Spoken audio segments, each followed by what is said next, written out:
अपनी जनता पार्टी के बैनर तले आयोजित संविधान सम्मान और जनहित हुंकार यात्रा रायबरेली पहुंची है और इस मौके पर स्वामी प्रसाद मौर्य ने समाजवादी पार्टी पर पीडीए को लेकर निशाना साधा। उन्होंने कहा कि समाजवादी पार्टी पीडीए को लेकर भटक गई है।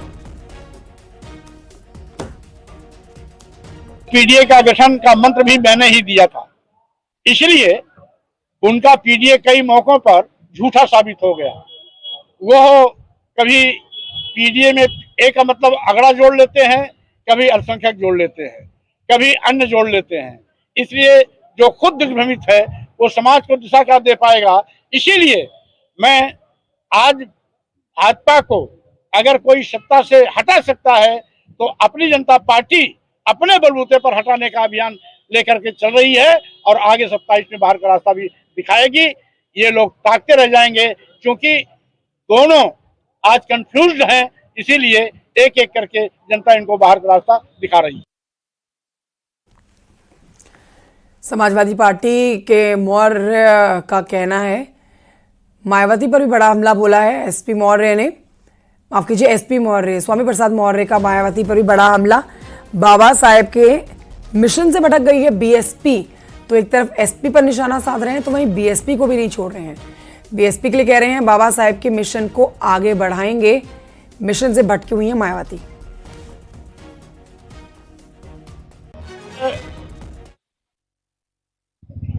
बसपा का बुरा हाल मात्र इसलिए हुआ ऐसा क्योंकि बसपा ने बाबा साहब डॉक्टर अम्बेडकर के मिशन और मानवर कांशीराम जी के सामाजिक परिवर्तन से नाता तोड़ लिया था। इसीलिए मैं सारे मिशनरी कार्यकर्ताओं को एक प्लेटफॉर्म पर लाने के लिए अपनी जनता पार्टी का गठन किया है। अपनी जनता पार्टी का 15 मार्च मानवर कांशीराम जी का जो जन्मदिन है वो स्थापना दिवस भी है। इसीलिए मैं बाबा साहब डॉक्टर अम्बेडकर के मिशन और मानवर कांशीराम जी के सामाजिक परिवर्तन आंदोलन को आगे बढ़ाने का प्रयास अपनी जनता पार्टी के माध्यम से करने जा रहा हूं।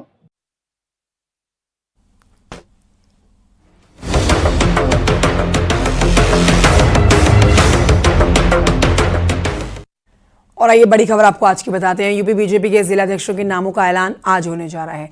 12 से ज्यादा जिलों को होल्ड किया गया है।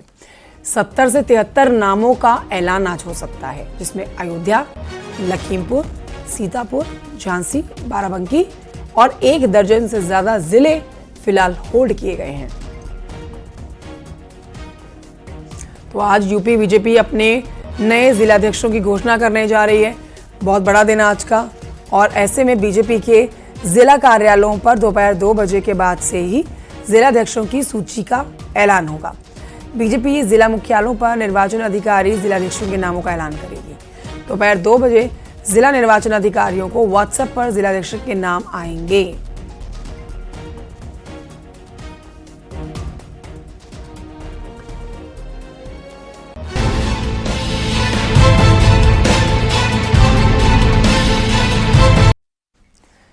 भारतीय क्रिकेटर मोहम्मद शमी, जो कि लगातार इस्लामी कट्टरपंथियों के निशाने पर हैं, इस बार कट्टरपंथियों ने उनकी बेटी को अपना निशाना बनाया है। मोहम्मद शमी की बेटी के होली खेलने पर कट्टरपंथियों ने अपना गुस्सा दिखाया, भड़क गए। रमज़ान, इस्लाम, इल्म जैसे ज्ञान दे रहे हैं। शमी की बेटी से जुमे की नमाज का समय पूछा जा रहा है। उनकी परवरिश पर सवाल उठाए जा रहे हैं। इस्लामी कट्टरपंथियों का ये गुस्सा मोहम्मद शमी की पूर्व पत्नी हसीन जहां की एक पोस्ट के बाद निकला है। हसीन जहां ने शुक्रवार को अपनी बेटी की एक फोटो शेयर करी इंस्टाग्राम पर, जिसमें शमी की बेटी होली का रंग खेल रही है। मोहम्मद शमी की बेटी के होली खेलने के बाद ही बरेली से मौलाना शहाबुद्दीन रज़वी बरेलवी ने सवाल खड़े किए। मौलाना ने कहा कि मोहम्मद शमी का परिवार शरीयत के घेरे में है। क्रिकेटर मोहम्मद शमी को अपने परिवार और बच्चों के ऊपर ध्यान देना जरूरी है। सुनिए उनका क्या कुछ कहना है। जैसा कि मुझे जानकारी मिली है कि मोहम्मद शमी साहब क्रिकेटर की बेटी होली खेल रही है, तो मैं मसले शरई आपको बताता हूं कि इसमें 2 कंडीशंस हैं। पहली कंडीशन ये है कि वो बच्ची है, नासमझ है, नाबालिग है। अगर उसको शरीयत का नुक्ता नज़र नहीं पता है तो उस पर कोई शरीयत हुक्म नहीं देती है।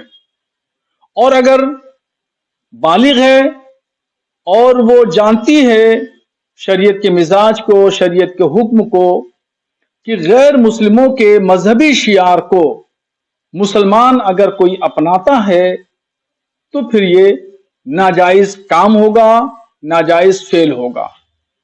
ऐसा ही होली ये गैर मुस्लिमों का मजहबी शियार है और इस मजहबी शियार को कोई मुसलमान जानने के बावजूद भी अपनाता है तो फिर वो नाजायज होगा और उसका ये फेल शरीयत की गिरफ्त में आएगा। ये गुनाह का काम है। मोहम्मद शमी की बेटी के होली खेलने पर बरेली से मौलाना शहाबुद्दीन रज़वी बरेलवी का बयान आप सुन रहे थे। कई सवाल वो खड़े कर रहे हैं बेटी की परवरिश को लेकर। अब बढ़ते हैं आगे, कुछ और खबरें आप तक पहुंचाते हैं। फतेहपुर पुलिस ने रामबरन सिंह हत्याकांड का खुलासा कर दिया है। पुलिस ने रामबरन के छोटे भाई समेत 2 लोगों को गिरफ्तार किया है। मामला हथगांव थाना के इरादतपुर धामी गांव का है। पुलिस के मुताबिक शिवबरन सिंह यादव ने प्रॉपर्टी विवाद की वजह से अपने भाई की कुल्हाड़ी से वार करके हत्या कर दी। पुलिस ने आरोपियों के पास से हत्या में इस्तेमाल कुल्हाड़ी, 2 मोबाइल बरामद किए हैं। जनपद फतेहपुर के थाना हथगांव अंतर्गत इरादतपुर धामी गांव में 11/12 की रात में एक अधेड़ रामबरन पुत्र स्वर्गीय रामस्वरूप की ट्यूबवेल पर हत्या करके शव को बगल खेत में छिपा दिया गया था। इस सूचना पर थाना हथगांव पर सुसंगत धाराओं में अभियोग पंजीकृत किया गया था। आज थाना हथगांव पुलिस द्वारा घटना में सम्मिलित 2 अभियुक्तों शिवबरन सिंह पुत्र स्वर्गीय रामस्वरूप जो मृतक रामबरन का सगा छोटा भाई है वह उसके रिश्तेदार लाल सिंह सनावरोगी रामसूचित को गिरफ्तार किया गया है।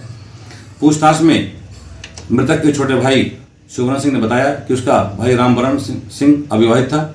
वह बगल में पड़ोस में दूसरे के यहाँ खाना खाता था। दोनों भाइयों में काफी रंजिश थी जिस कारण उसका परिवार यहाँ पर नहीं रहता था। खबर चंदौली से अगली, जहां पर 8 साल की बच्ची के साथ रेप का आरोपी गिरफ्तार कर लिया गया है। एनकाउंटर के बाद इसे पकड़ा गया है जिसके पैर में गोली मारी गई है। सुभाष सोनकर इस शख्स का नाम है और घर से सामान लेकर कहीं भागने की ये कोशिश कर रहा था। पुलिस को ऐसी सूचना मिली तो पुलिस ने इसे घेर लिया। इस बदमाश ने पुलिस पर फायरिंग कर दी। पुलिस ने जवाबी फायरिंग में इसके पैर पर गोली मारी। गिरफ्तार कर लिया गया है। अस्पताल में इलाज के बाद जेल में डाल दिया गया है।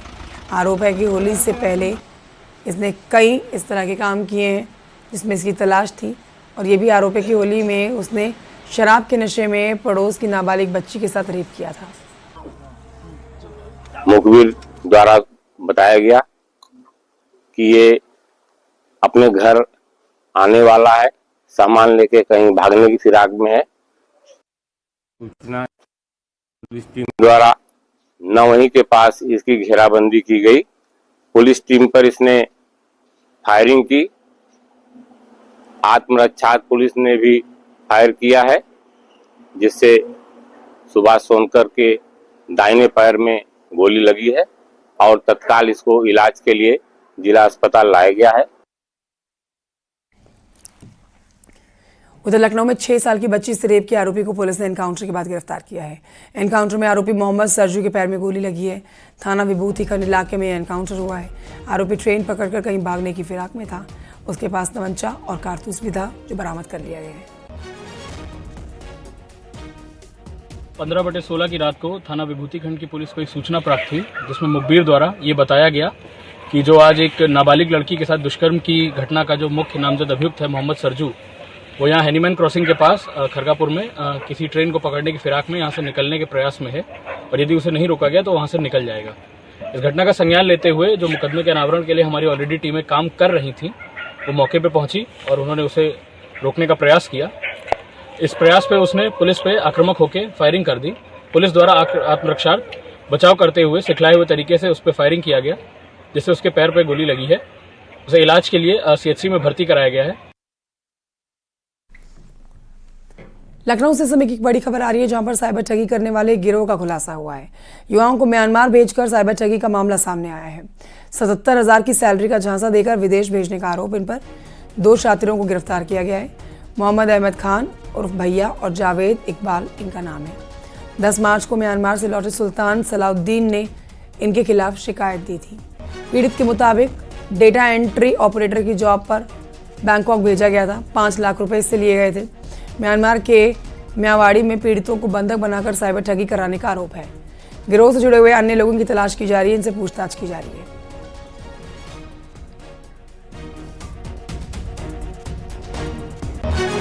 लखीमपुर खीरी के दुधवा टाइगर रिजर्व के जंगलों से निकलकर एक बाघ मैदानी इलाकों में पिछले 2 दिन से चहलकदमी कर रहा है, जिसकी तस्वीरें आप देख रहे हैं। बाघ के कस्बे के नजदीक पहुंचने से लोग दहशत में हैं। डर के मारे लोगों ने अपने खेतों में जाना बंद कर दिया है।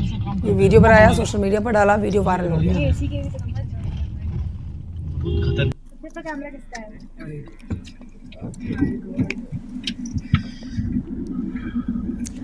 खबर नोएडा से, जहां पर गारमेंट फैक्ट्री में भीषण आग लगी है। आग पर काबू पा लिया गया है, लेकिन आग ने नुकसान पहुंचाया है काफी ज्यादा। पूरी फैक्ट्री का सामान जलकर राख हो चुका है। नोएडा के सेक्टर 63 का ये मामला है। गारमेंट फैक्ट्री की तस्वीरें भी आप देख रहे हैं। आग लगने की वजह का फिलहाल पता नहीं है। गिनी गारमेंट एक्सपोर्ट्स कंपनी के सेटबैक एरिया में आग लगी है। तो फायर टेंडर की मदद से आग पर काबू पाया गया है। लाखों का नुकसान हुआ है। गनीमत रही कि जनहानि नहीं हुई है।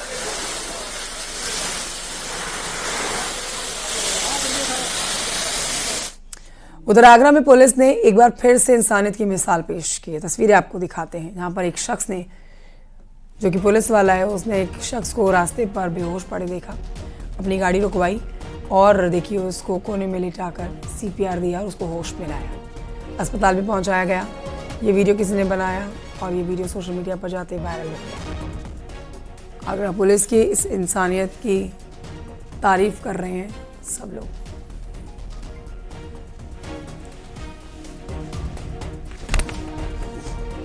अलीगढ़ में तमंचे के बल पर कोल्ड ड्रिंक गोदाम में 1.5 लाख की लूट को अंजाम दिया गया। लूट की घटना CCTV कैमरे में भी रिकॉर्ड है। थाना बन्ना देवी इलाके में नई बस्ती सीमा फाटक के पास तमंचे के बल पर और चाकू के बल पर 3 बदमाशों ने इस घटना को अंजाम दिया है।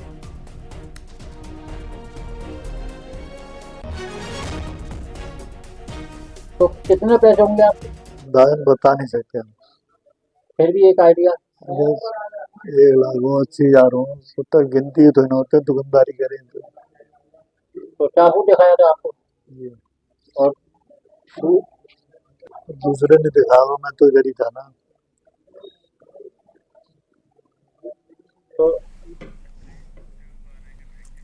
मुरादाबाद में मौसम का मिजाज बदल गया है। बारिश के साथ कई इलाकों में ओले भी गिरे हैं, जिससे तापमान में गिरावट दर्ज की जा रही है। ओलावृष्टि की वजह से फसलों को नुकसान हुआ है। तस्वीरें आप देख रहे हैं। मौसम बदल गया है, एक बार फिर से मौसम ठंडा हो गया है।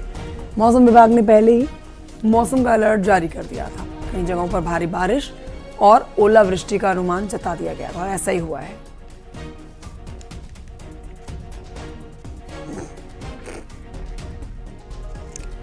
आज की बड़ी खबर जम्मू कश्मीर से भी है, जहां पर रियासी आतंकी हमले में ढेर कर दिया गया है, जिसका मास्टरमाइंड वो था। पाकिस्तान में लश्कर आतंकी अबू कताल हत्या इसकी कर दी गई है। आतंकी हाफिज सईद का ये बेहद करीबी था अबू कताल। तस्वीर भी आप देख रहे हैं। हाफिज सईद के साथ में जो लाल घेरे में शख्स आप देख रहे हैं, यही है अबू कताल, जिसे मार गिराया गया है। 9 जून को जम्मू कश्मीर के रियासी में बस पर हुए आतंकी हमले का ये मास्टरमाइंड था। NIA का वांटेड था अबू कताल आतंकी, जिसको ढेर कर दिया गया है।